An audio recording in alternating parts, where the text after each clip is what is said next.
Hello, friends and neighbors, and welcome back to my 20-year Philippine adventure. My name, of course, is, as always, David K. Today we're going to talk about doing business in the Philippines, because you haven't been tortured enough.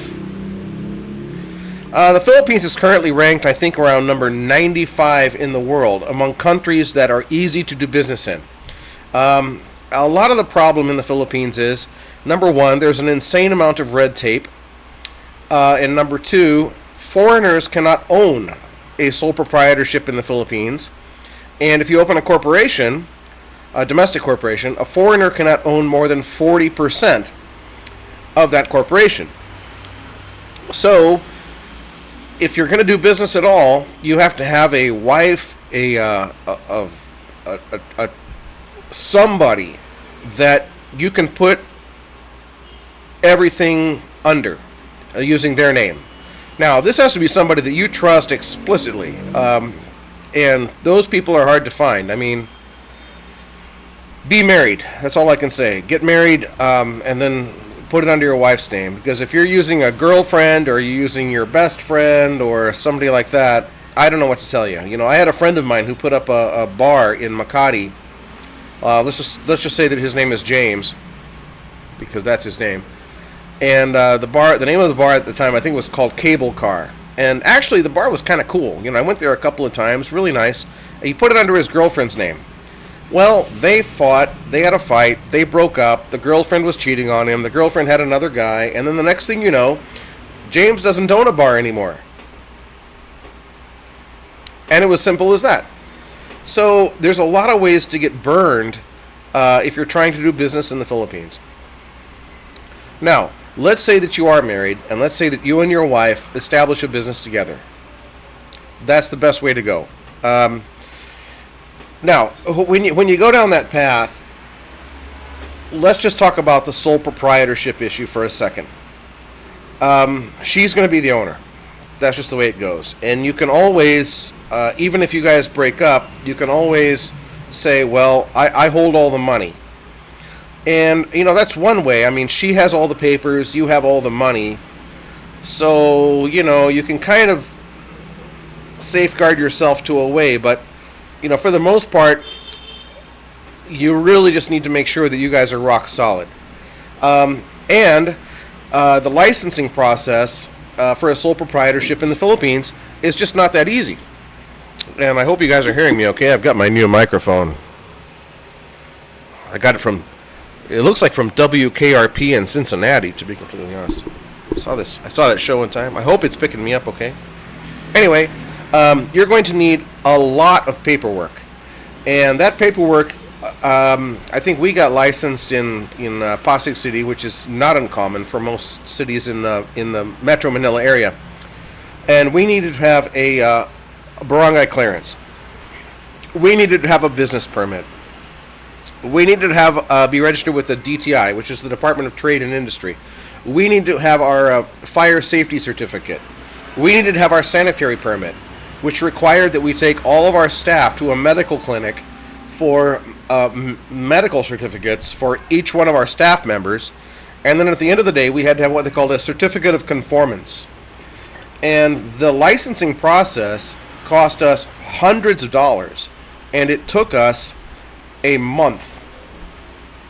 1 month to get a license. And that wasn't for a big business. That was for a food kiosk. A food kiosk. All right? How do you get a smaller business than that? I don't even know. I don't know how to open a smaller business than that. It's a food kiosk. That's all it was. It was a food kiosk. It's still ongoing. But anyway. So we had to go through this entire process, and it cost hundreds of dollars. It took an entire month, and at the end of the day, it was a food kiosk. Now, we're opening another food kiosk, and guess what we have to do for the next location? We have to go through the same exact process again for every single location. That's what's amazing about it. Okay? And, of course, naturally, you're going to be submitting copies of your ID. You're going to be submitting letters of authorization if your name is on anything. Your wife has to do that. You're going to be in the notary public's office over and over again, and at the end of the day, you're going to spend a bucket of money, and you'll have a business. There you go. Here's another kicker: the business license process is good for calendar year, so it's good from January to December. Which means if you're doing this entire process in August, for example, it's only good till December. January, you have to do it all again. Because it's calendar year. It's not fiscal year. You know, I came from, the last time I was in the U.S., I lived in Washington State.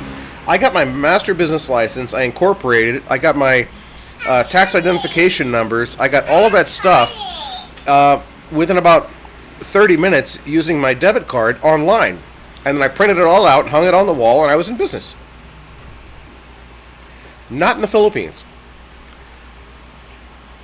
Further, if you want to form a corporation here in the Philippines, you're going to need 5 incorporators. You as the foreigner can own 40%. Now the other 4 incorporators, they can own the other 60%.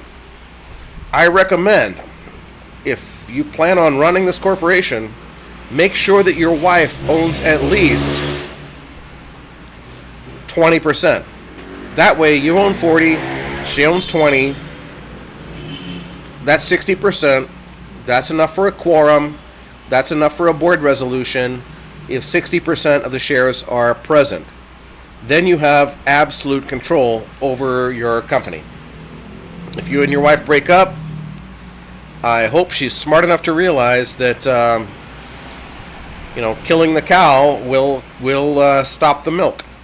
So hopefully she'll realize that she needs to behave herself and work with you if she intends to be able to continue earning any money. And that's an important feature. So the thing is, doing business in the Philippines is not easy, and it's doable. Again, it's doable. We used to have this joke I heard one time: if you want to have a small business in the Philippines, open a big business in the Philippines, and pretty soon it will be a small business. I thought that was kind of funny, but in a way, well, it's not too far from accurate. Also plan on this: your business model will change dramatically from the day you open until the day that you start earning money. And I've encountered this a couple of times. When I first opened my first restaurant, I couldn't buy a customer. I couldn't figure out why nobody was coming in there. I had to change my menu. I had to change my business model. I had to adapt. I had to improvise, adapt, and overcome. And then after a couple of years, you couldn't get a seat. You had to make a reservation, and the business was very, very successful. But you have to be willing to change and be fluid and understand that you're dealing with different people, a different culture, a different way of life. And what's odd also in the Philippines, I found, and I don't know what kind of business you're going into. I'm in the food service business, food restaurant business. What's popular on one particular block, 3 blocks away, might not be popular at all.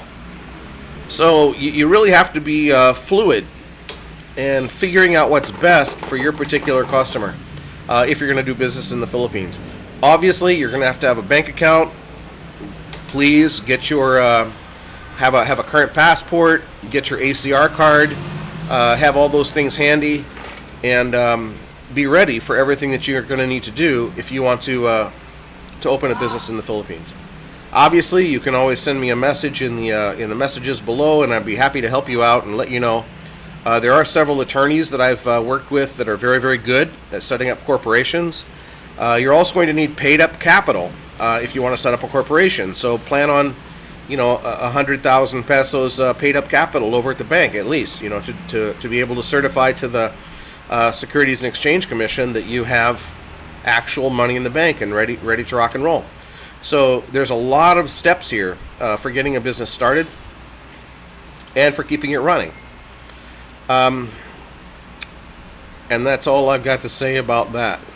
But anyway, the Department of Trade and Industry permit, the Department of Trade and Industry is where you're going to register your business name, and you can do that online. They actually have an online filing process there. It's one of the only places that you can get things registered online, and you need to do that straight away. Also, you need to file with the Intellectual Property Rights Office, IPO, of the Philippines, if you have something that is branded or trademarked or anything like that. You have to file. You have to file with them so that nobody else will copy your idea, and you need to do that like immediately. If you have something that's unique to you, you have a unique story, or you have a unique product, or you have a company name that you want to make sure that nobody else goes out and steals. Yeah, you need to get that done. Logos, anything like that. Intellectual Property Rights Office of the Philippines. Go there. So that's the other thing that you need to take care of. Aside from that, I'm always here for you. I love you. I hope you do great in the Philippines, and God bless you. I'll see you next time. As always, I appreciate a like and a thumbs up, and I would really love it if you would subscribe to the channel. There's going to be a lot more interesting videos coming up, and you're going to love them. Looking forward to seeing you on those. Cheers.